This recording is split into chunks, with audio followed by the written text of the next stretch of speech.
안녕하세요. 3주차 강의를 시작하겠습니다. 지난 시간에는 1차 산업부터 3차 산업 사회까지 인류의 삶을 바꾸어 온 거대한 산업혁명의 흐름을 살펴보았는데요. 오늘은 그 마지막 퍼즐, 바로 우리 시대의 이야기인 4차 산업혁명과 디지털 경제에 대해 깊이 있게 알아보겠습니다. 자, 첫 번째 파트입니다. 4차 산업혁명의 정의에 대해 알아볼 텐데요. 지능과 연결의 시대라는 부제가 보이죠? 바로 이 시대의 핵심을 보여주는 말입니다.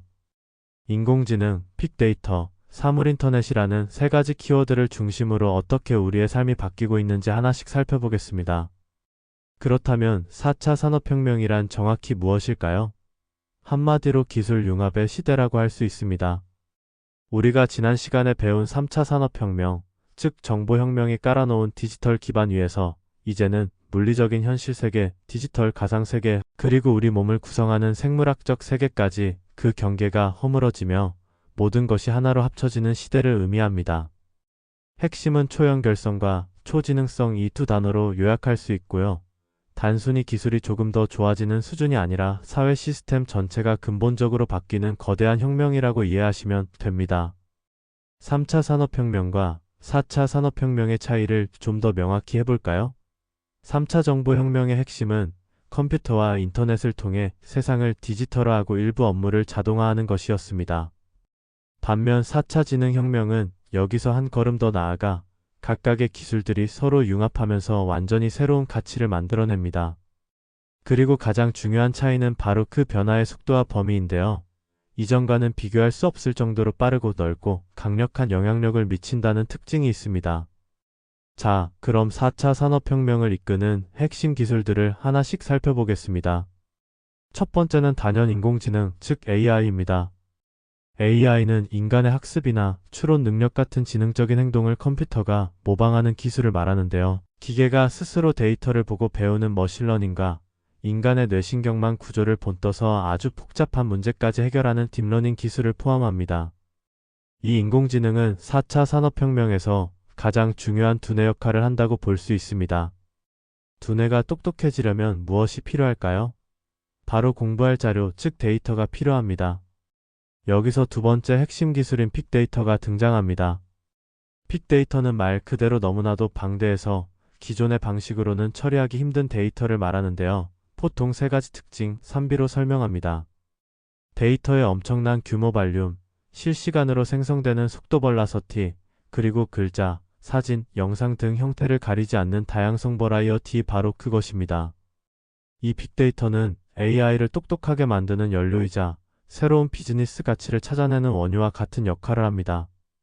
마지막 세 번째 핵심 기술은 사물인터넷 IoT입니다. 이건 세상의 모든 사물, 예를 들면 우리 집의 냉장고나 공장의 기계에 센서를 달아서 인터넷으로 연결하는 기술인데요. 현실 세계에서 일어나는 모든 일들을 디지털 데이터로 바꿔주는 역할을 합니다.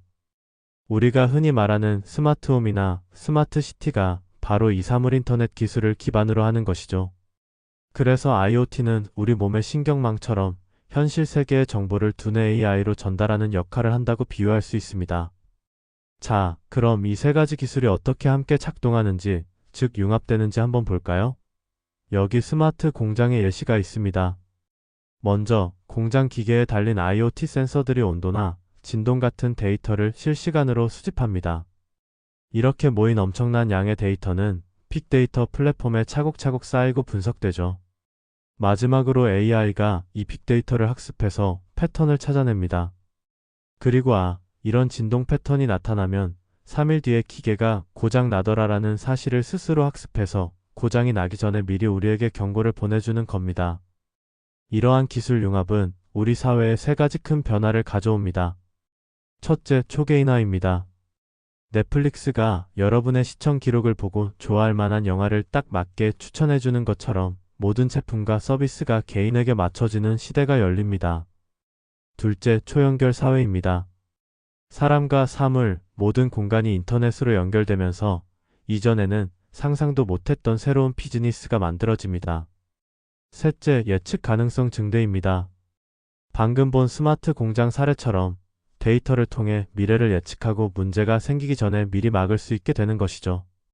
자, 첫 번째 섹션을 요약해 보겠습니다. 4차 산업혁명의 핵심은 개별 기술이 아니라 기술 간의 융합을 통한 패러다임의 전환이라는 점 꼭 기억해 주세요. 우리 몸에 비유하자면 IoT라는 신경망이 현실의 데이터를 모으고 빅데이터라는 원유를 정제해서 AI라는 두뇌가 생각하고 판단하는 이 세 가지 기술이 하나의 유기체처럼 움직이는 것이 바로 4차 산업혁명의 본질입니다. 이제 두 번째 파트로 넘어가겠습니다. 4차 산업혁명 시대의 미래 경제를 이끌어갈 가장 중요한 두 개의 축, 바로 디지털 산업과 바이오 산업의 특징에 대해 알아보겠습니다. 디지털 산업의 핵심을 한 단어로 말하라면 단연 플랫폼입니다. 플랫폼이란 물건이나 서비스를 직접 만들어서 파는 게 아니라 공급자와 수요자처럼 여러 그룹을 한 곳에 모아서 서로 연결해주고 그 상호작용을 통해 가치를 만들어내는 비즈니스 모델을 말합니다. 구글, 아마존, 유튜브, 카카오톡 같은 기업들이 대표적이죠. 이들은 단순히 온라인 상점을 넘어 자신들만의 거대한 생태계를 만들어 시장을 지배하고 있습니다. 플랫폼이 이렇게 강력한 힘을 갖는 첫 번째 이유는 바로 네트워크 효과 때문입니다. 이건 특정 서비스를 쓰는 사람이 많아질수록 그 서비스의 가치가 훨씬 더 커지는 현상을 말하는데요. 예를 들어 카카오톡을 나 혼자 쓰면 아무 소용이 없지만 내 모든 친구가 쓰면 아주 유용한 앱이 되는 것과 같습니다. 이렇게 사용자가 많아지면 서비스 가치가 올라가고 가치가 올라가면 더 많은 사용자가 모이는 선순환 구조가 만들어집니다. 이건 후발주자들이 시장에 들어오기 어렵게 만드는 아주 강력한 진입장벽이 됩니다. 두 번째 특징은 데이터의 자산화입니다. 플랫폼 기업들에게 가장 중요한 자산은 공장이나 건물이 아니라 바로 데이터입니다. 이들은 사용자들이 플랫폼에서 활동하며 남기는 모든 데이터를 수집하고 분석해서 더 정확한 맞춤형 광고를 보여주거나 서비스를 개선하는 데 활용합니다. 결국 데이터를 많이 가진 기업이 더 좋은 서비스를 만들고 그 결과 더 많은 사용자를 모으게 되는 또 하나의 강력한 선순환 구조가 만들어지는 것이죠. 방금 말씀드린 강력한 네트워크 효과와 데이터 선순환 구조, 이 두 가지 때문에 디지털 산업에서는 필연적으로 승자독식 구조가 나타납니다. 각 분야에서 1등을 하는 기업이 시장의 거의 모든 이익을 차지하게 되는 현상이죠. 그래서 플랫폼 기업들은 시장을 먼저 차지하기 위해 엄청난 초기 투자를 하고 공격적인 마케팅을 펼치는 겁니다. 자, 이제 미래 경제의 또 다른 축인 바이오 산업에 대해 알아보겠습니다. 바이오 산업은 생명공학 기술, 즉 바이오 테크놀로지를 이용해서 생명체의 기능이나 정보를 활용해 우리에게 유용한 것을 만들어내는 산업입니다. 과거에는 주로 약이나 농업 분야에 한정되었지만 지금은 에너지나 환경 문제까지 해결하는 방향으로 점점 확장되고 있습니다. 앞으로 인류의 건강, 식량, 환경 문제를 해결할 핵심 산업으로 큰 주목을 받고 있습니다. 바이오 산업은 크게 세 가지 색깔로 구분합니다. 첫째, 레드 바이오는 신약이나 백신처럼 보건의료 분야를 다룹니다. 둘째, 그린 바이오는 유전자 변형 작물이나 기능성 식품처럼 농업식품 분야와 관련이 깊고요. 마지막으로 화이트 바이오는 바이오 연료나 썩는 플라스틱처럼 산업 공정이나 환경 분야에 기여하는 산업을 말합니다. 바이오 산업은 디지털 산업과는 다른 몇 가지 중요한 특징이 있습니다. 먼저 신약 개발처럼 성공하면 엄청난 이익을 얻지만 성공 확률은 매우 낮은 고위험 고수익 구조를 가지고 있습니다. 또 하나의 제품이 나오기까지 10년 이상 걸릴 정도로 긴 연구개발 기간이 필요하고 사람의 생명과 직결되기 때문에 정부의 강력한 규제를 받습니다. 마지막으로 소수의 뛰어난 연구 인력과 핵심 기술이 성패를 좌우하는 대표적인 기술 집약적 산업입니다. 두 번째 섹션을 요약하겠습니다. 디지털 산업은 플랫폼을 기반으로 네트워크 효과와 데이터를 통해 성장하며 승자독식의 특징을 보입니다. 반면 바이오 산업은 생명공학 기술을 활용하며 고위험 고수익, 장기 투자, 강력한 규제가 특징이죠. 서로 달라 보이지만 두 산업 모두 기술과 지식이 핵심 자산이라는 공통점이 있습니다. 그리고 최근에는 AI를 이용해 신약을 개발하는 것처럼 디지털 기술과 바이오 기술이 융합하는 사례가 빠르게 늘고 있습니다. 자, 이제 마지막 세 번째 파트입니다. 아마 여러분들이 가장 궁금해할 내용일 텐데요. 이렇게 거대한 산업 구조의 변화가 과연 우리의 일자리에는 어떤 영향을 미칠지에 대해 알아보겠습니다. 과연 위기일까요? 아니면 새로운 기회일까요? 먼저 역사를 돌이켜볼 필요가 있습니다. 과거 산업혁명 때도 새로운 기술이 나타나면 기존의 일자리는 사라지고 동시에 새로운 일자리가 생겨났습니다. 예를 들어 자동차가 등장하면서 마차를 끌던 마부라는 직업은 사라졌지만 자동차 운전기사나 정비사, 공장 노동자처럼 훨씬 더 많은 새로운 일자리가 만들어졌죠. 여기서 중요한 점은 일자리의 전체 개수, 즉 총량의 문제가 아니라 어떤 종류의 일자리가 사라지고 새로 생겨나는가 하는 직무 구성의 변화가 핵심이라는 것입니다.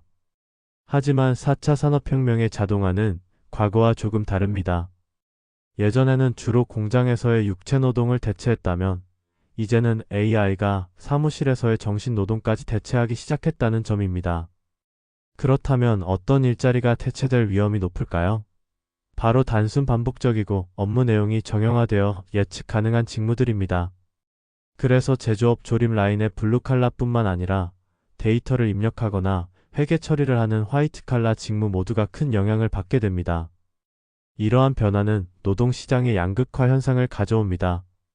그림을 보시면 창의력이나 비판적 사고처럼 고도의 능력이 필요한 고숙련 직무는 AI와 협력하면서 오히려 그 가치가 더 올라갑니다. 그리고 사람을 돌보거나 비정형적인 육체노동 같은 저숙련 직무도 기계가 대체하기 어려워 계속 유지되죠. 문제는 바로 그 중간에 있는 자동화하기 쉬운 정형화된 사무직이나 생산직 같은 중숙련 직무입니다. 이 일자리들이 가장 큰 타격을 받고 급격히 감소하면서 노동시장이 중간층 없이 양쪽으로 벌어지는 양극화가 심화될 수 있습니다. 물론 비관적인 이야기만 있는 것은 아닙니다. 기술 발전은 과거에는 상상도 못했던 새로운 직업들을 만들어내고 있습니다. 크게 세 가지로 나눠볼 수 있는데요. 첫째는 데이터 과학자나 AI 전문가 같은 순수 기술 전문가 그룹입니다. 둘째는 AI 윤리 전문가나 UX 디자이너처럼 기술과 인간 사회를 연결해주는 가교 역할을 하는 직업들이고요. 마지막으로 심리 상담가나 크리에이터처럼 기계가 흉내낼 수 없는 인간 고유의 영역에 속하는 직업들도 더욱 중요해질 겁니다. 이처럼 직업의 종류가 바뀌니 당연히 우리에게 요구되는 능력, 즉 역량도 달라지겠죠? 이제는 단순히 지식을 외우거나 정해진 절차를 잘 따르는 능력의 중요성은 점점 줄어들고 있습니다. 대신 기계가 할 수 없는 우리 인간만이 가진 고유한 역량이 미래의 경쟁력이 될 것입니다. 이러한 핵심 역량은 크게 고등인지 능력과 사회감성 능력으로 나눌 수 있습니다. 미래 핵심 역량, 첫 번째는 고등인지 능력입니다. 여기에는 세 가지가 있는데요. 첫째, 정답이 없는 복잡한 문제의 본질을 파악하고 해결책을 찾는 복합적 문제 해결 능력. 둘째, 정보를 무조건 받아들이지 않고 논리적으로 분석하고 평가하는 비판적 사고. 그리고 셋째, 기존의 틀을 깨고 새롭고 가치 있는 아이디어를 만들어내는 창의력입니다. 두 번째 미래 핵심 역량은 바로 사회감성 능력입니다. 이것 역시 세 가지로 나눠볼 수 있습니다. 첫째, 다른 사람들과 공동의 목표를 위해 함께 일하는 협업 능력. 둘째, 내 생각을 잘 전달하고 다른 사람의 의견을 잘 들으며 공감대를 만드는 소통 능력. 그리고 마지막으로 다른 사람의 감정을 잘 이해하고 그에 맞게 반응하는 감성 지능, 즉 공감 능력입니다. 자, 오늘 학습을 마무리하겠습니다.